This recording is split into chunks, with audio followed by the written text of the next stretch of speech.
Baik, bismillahirrahmanirrahim. Assalamualaikum warahmatullahi wabarakatuh. Kita lanjutkan perkuliahan kita. Topik perkuliahan kali ini adalah kinerja organisasi. Materi ini saya dapatkan dari internet dengan sumbernya adalah sebagai berikut. Oke, manajemen kinerja. Definisi dari manajemen kinerja adalah cara-cara melalui mana para manajer menjamin bahwa aktivitas-aktivitas dan hasil-hasil karyawan sesuai dengan tujuan organisasi.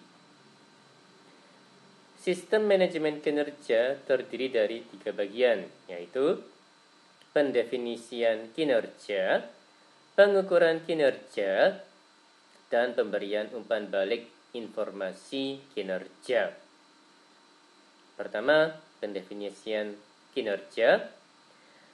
Sistem manajemen kinerja mengkhususkan aspek-aspek mana dari kinerja relevan dengan organisasi, terutama melalui analisa pekerjaan, job analysis. Kedua, pengukuran kinerja.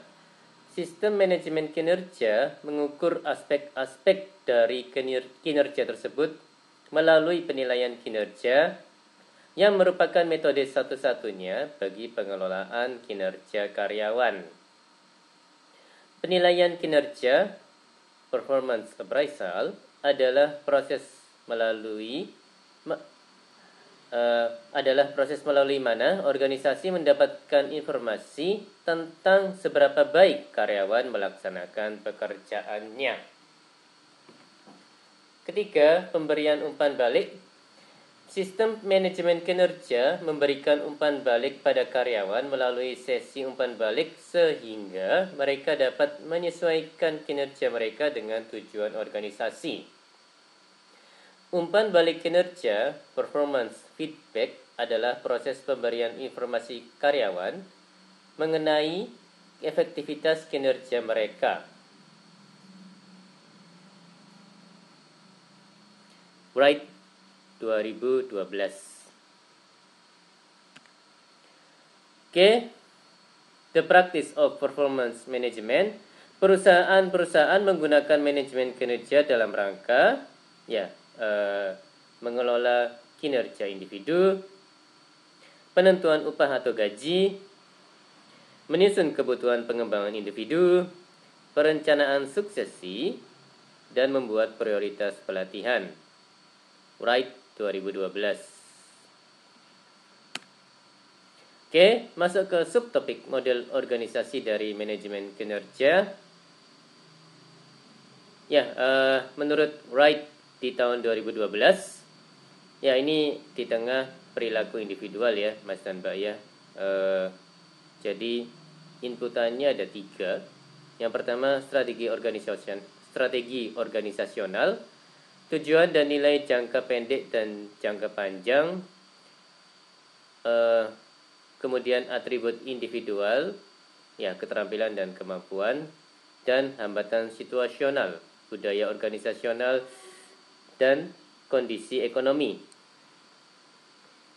Nah, strategi organisasional ini masuk ke atribut individual, yaitu keterampilan dan kemampuan, dan hambatan situasional ini juga masuk ke atribut individual. Nah, ketiga aspek ini 1, 2, 3 masuk ke perilaku individual, kemudian bermuara pada hasil-hasil yang objektif. Oke, strategi operasional juga masuk ke hasil-hasil yang objektif, begitu juga dengan hambatan situasional.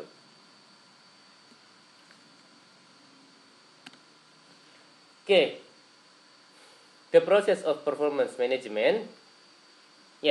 Menurut Wright di tahun 2012, langkah 1, mendefinisikan hasil-hasil kinerja kepada divisi dan departemen perusahaan.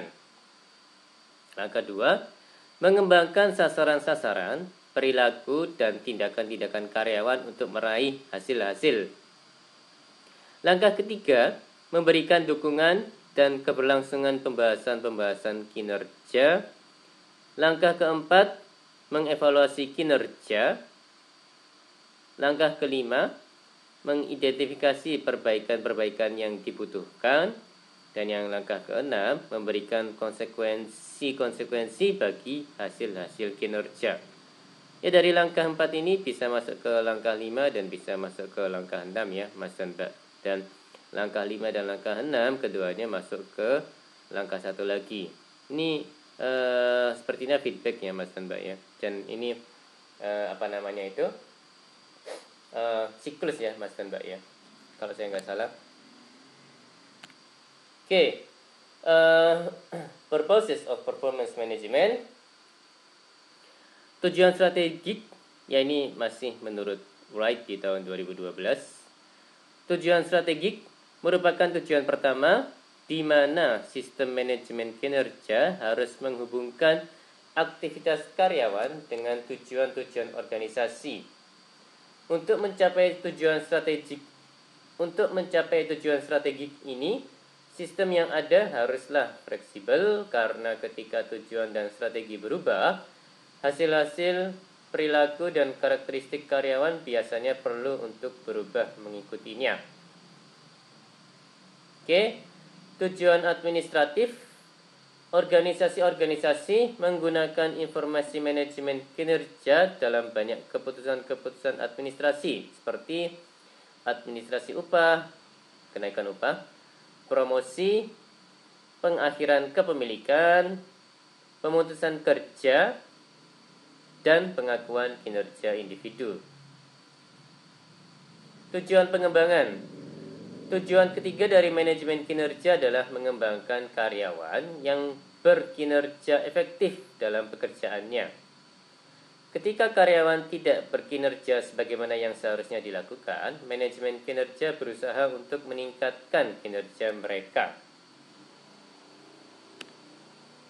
Oke, memilih sumber-sumber evaluasi kinerja.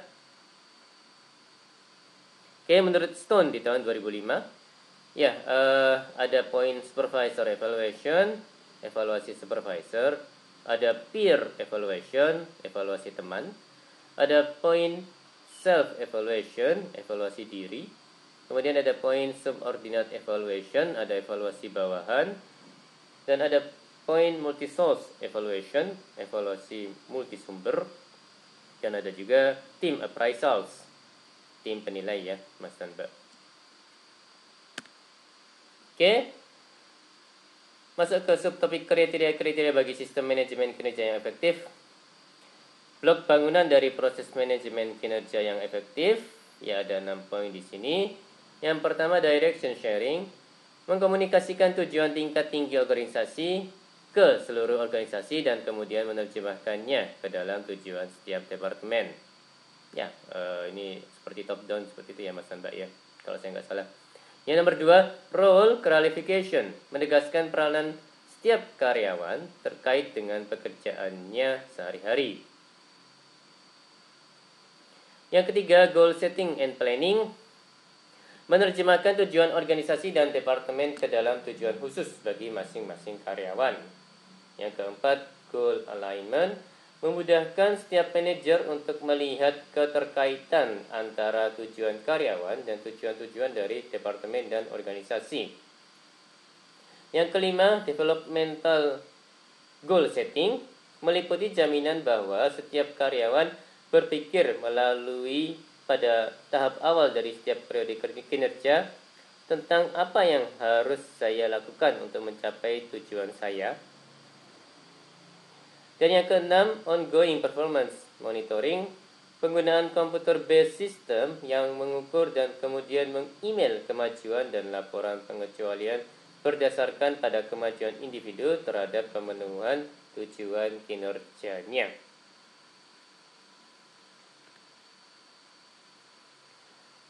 Ya, ada poin ke-7, ongoing feedback, tatap muka dan umpan balik terkomputerisasi terhadap kemajuan dan pencapaian tujuan.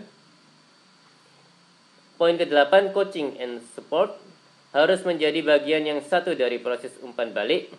Yang ke-9, performance assessment appraisal merupakan salah satu elemen dalam manajemen kinerja. Poin ke-10, reward, recognition, and compensation. Seluruhnya memainkan sebuah peranan dalam memberikan konsekuensi-konsekuensi yang dibutuhkan untuk menjaga arah tujuan kinerja karyawan agar tetap dalam jalurnya. Ya, poin ke-11, workflow, proses kontrol, and return on investment management. Menjamin bahwa kinerja karyawan terhubung secara berarti melalui pengaturan tujuan bagi keseluruhan kinerja perusahaan yang dapat diukur. Ya, poin-poin ini menurut Dassler di tahun 2008 ya Mas dan Mbak ya, kalau saya nggak salah.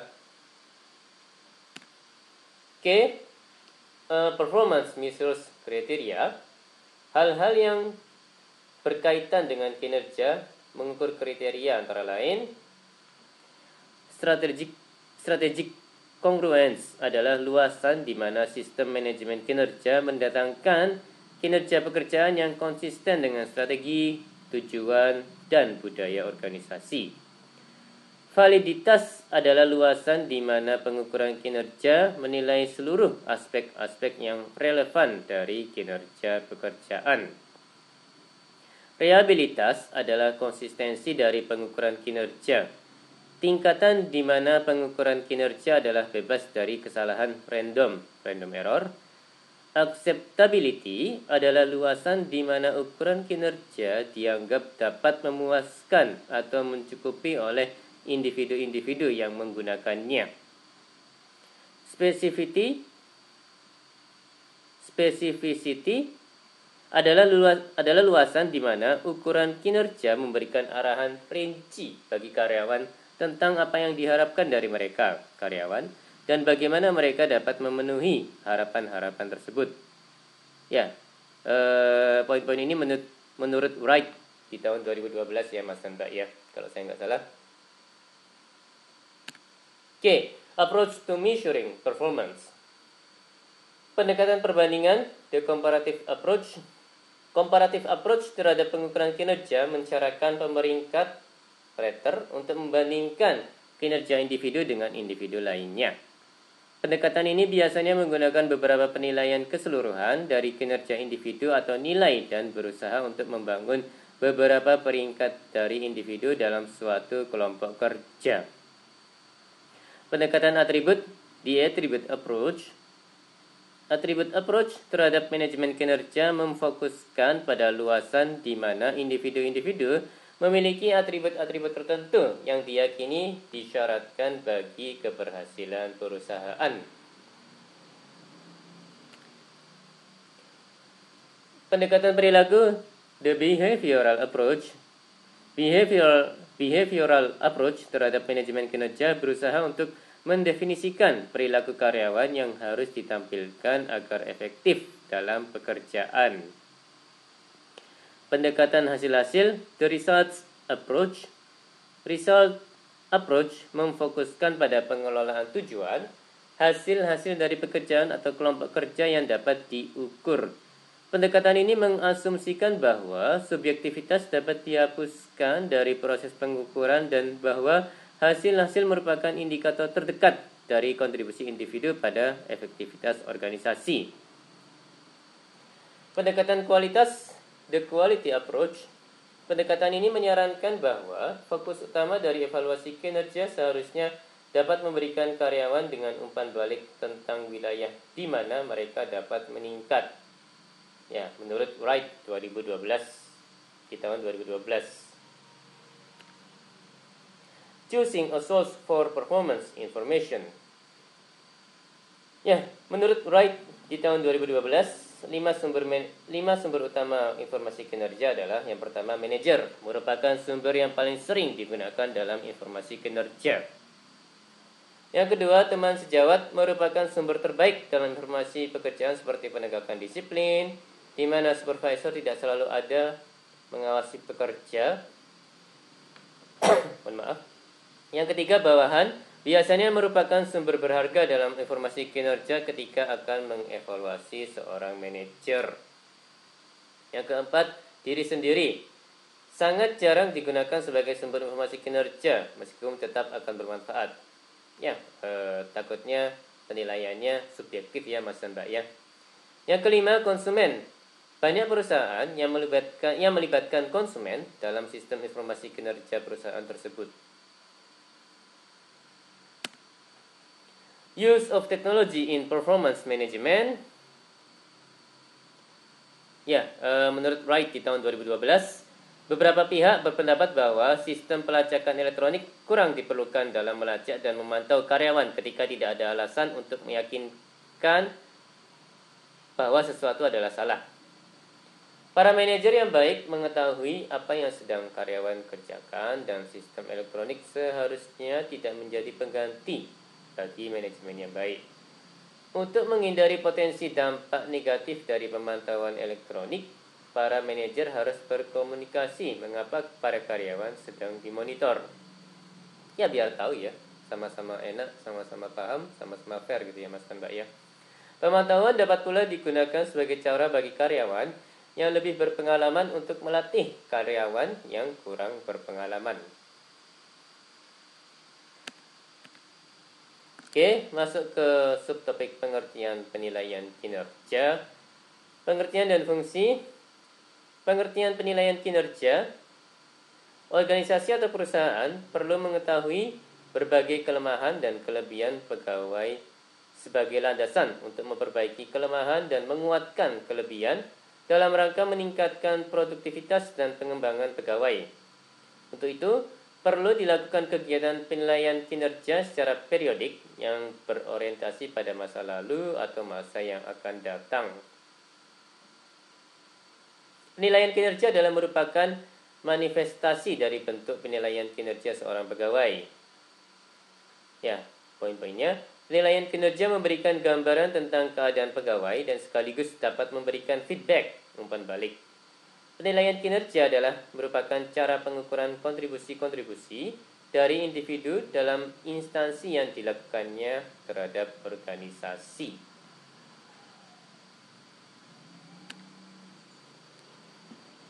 Penilaian untuk kerja merupakan suatu proses organisasi dalam menilai unjuk kerja pegawainya.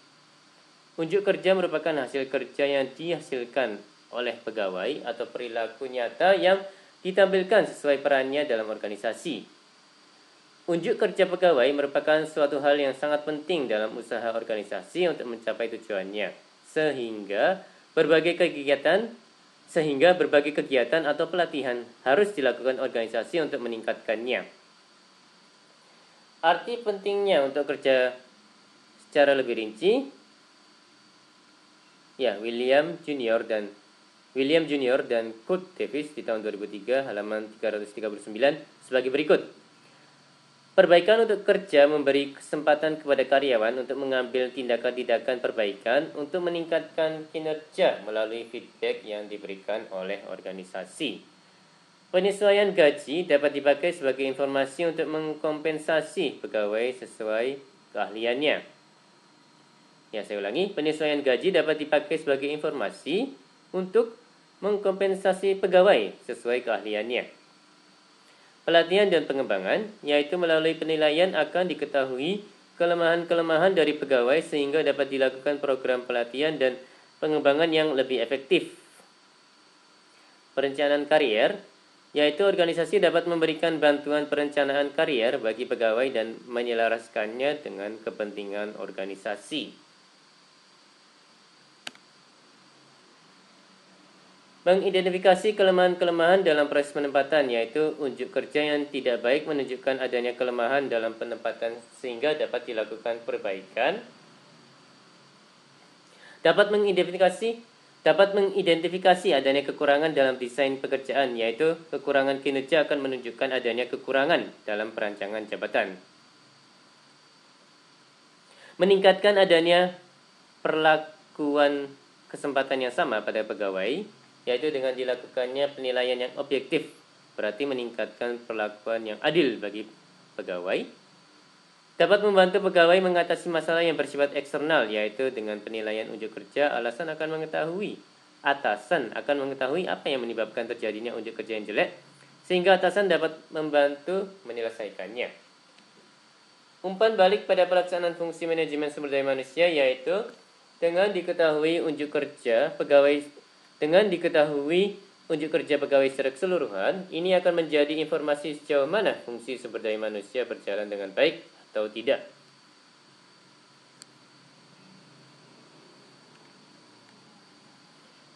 Oke, fungsi penilaian kerja. Penilaian kerja, performance appraisal pada dasarnya berfungsi sebagai salah satu faktor kunci guna mengembangkan suatu organisasi secara efektif dan efisien. Karena adanya kebijakan atau program penilaian prestasi kerja, berarti organisasi telah memanfaatkan secara baik atas SDM yang ada dalam organisasi. Berfungsi dan atau bermanfaat untuk penyesuaian kompensasi, perbaikan kinerja, kebutuhan latihan dan pengembangan, pengambilan keputusan dalam hal penempatan promosi, mutasi, pemecatan, pemberhentian, dan perencanaan tenaga kerja. Kepentingan penelitian kepegawaian, membantu diagnosis terhadap kesalahan desain pegawai. Oke, penilaian kinerja sebagai upaya peningkatan kinerja. Penilaian unjuk kerja sesungguhnya tidak sekedar menilai, yaitu mencari aspek apa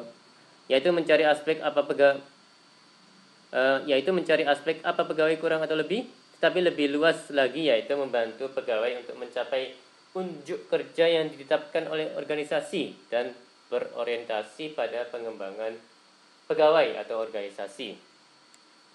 Dalam memberikan penilaian, seorang penilai atau pimpinan selayaknya lah berpedoman pada ketentuan sebagai berikut. 1. Bersifat objektif, dalam arti bahwa terlepas dari kepentingan sendiri, senang tidak senang, dan faktor-faktor pribadi lain. Adil, dalam arti bahwa memberikan ketentuan yang sama bagi semua karyawan, tidak ada karyawan yang dianak emaskan atau dianak tirikan. Yang ketiga, konsekuen, dalam arti menerapkan standar penilaian yang telah ditetapkan dari pedoman yang telah ditentukan. Pedoman penilaian tersebut mencakup faktor-faktor yang dinilai, ketentuan-ketentuan yang dinilai, dan bagaimana teknik serta model penilaian yang ditetapkan. Oke, langkah-langkah proses penilaian kinerja. Penilaian unjuk kerja harus dikaitkan dengan upaya peningkatan kinerja. Dalam arti sebagai usaha pencapaian unjuk kerja yang diharapkan. Oleh karenanya harus ditentukan 1. Tujuan-tujuan setiap pekerjaan. Yang kedua, standar atau dimensi-dimensi kinerja serta ukurannya. Yang ketiga, metode penilaian, pelaksanaan, dan yang keempat, evaluasi. Seperti gambar langkah-langkah penilaian unjuk kerja sebagai berikut.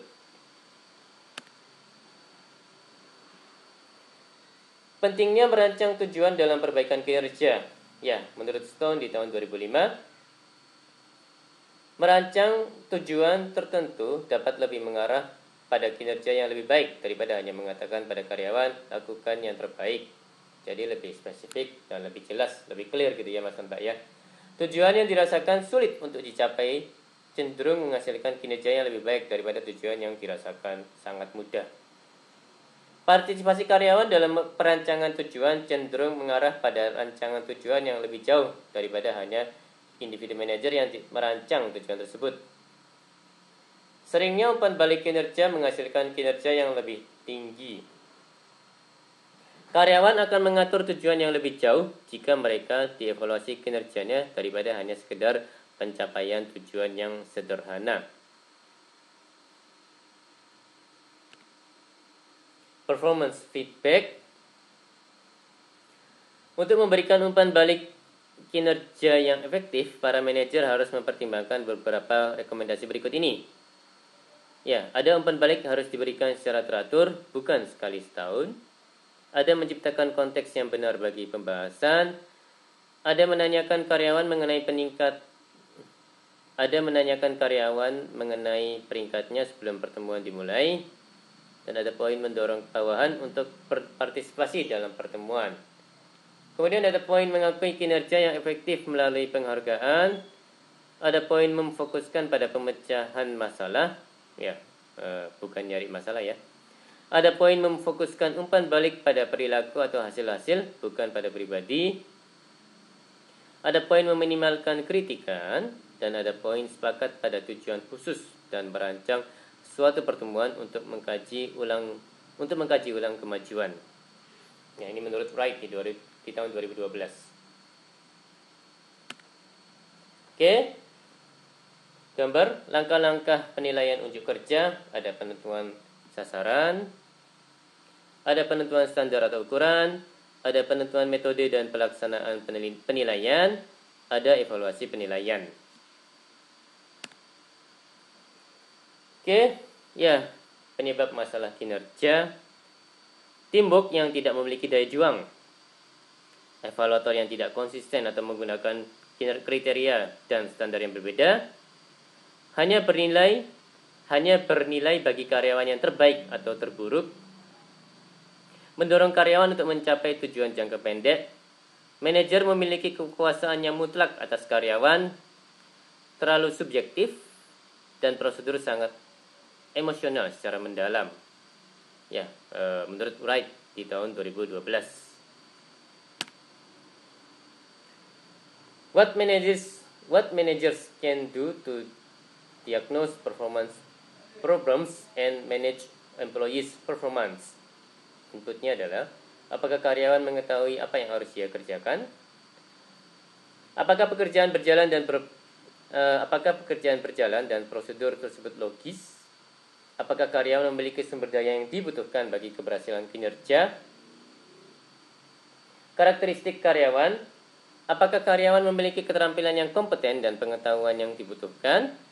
Apakah karyawan mengetahui mengapa sangat pentingnya diperlukan tingkat kinerja? Dan apakah karyawan secara mental, fisik, dan emosi dapat melaksanakan kinerja pada tingkat yang diharapkan?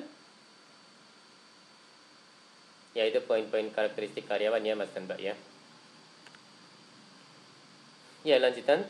Umpan balik. Apakah karyawan telah diberikan informasi tentang kinerja mereka? Apakah umpan balik kinerja relevan, tepat, akurat, khusus, dan dapat dipahami? Poin-poin sasaran atau standar kinerja. Apakah terdapat standar kinerja? Apakah karyawan mengetahui tingkat yang diinginkan atas harapan kinerja? Dan apakah karyawan mempercayai bahwa seseorang dapat mencapai standar kinerja? Poin-poin konsekuensi.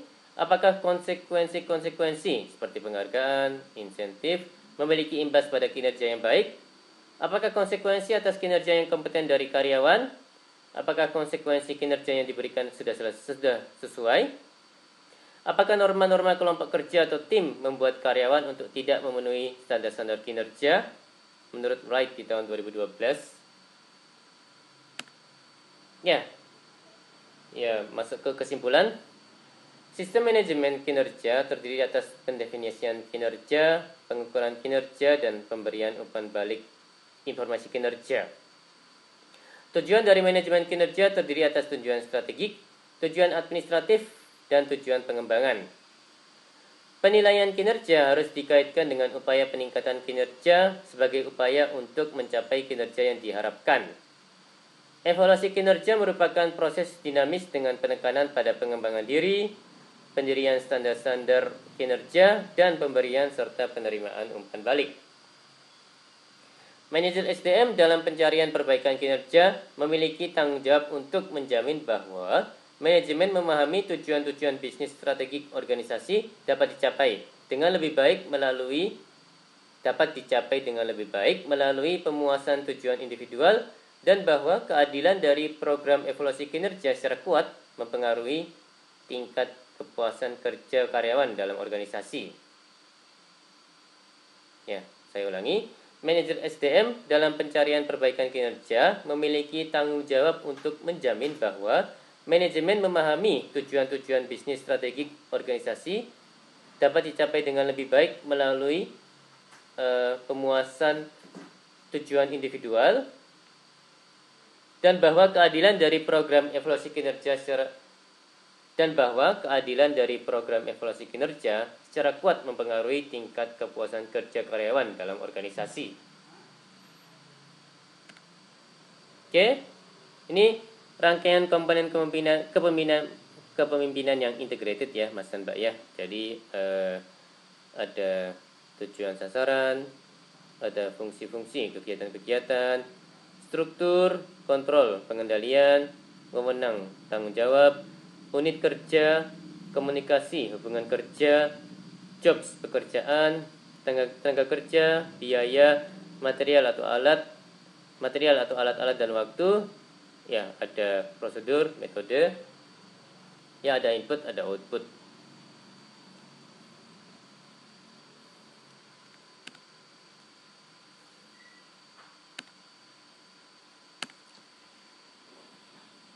Oke, demikian perkuliahan kali ini.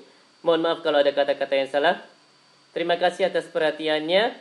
Wassalamualaikum warahmatullahi wabarakatuh.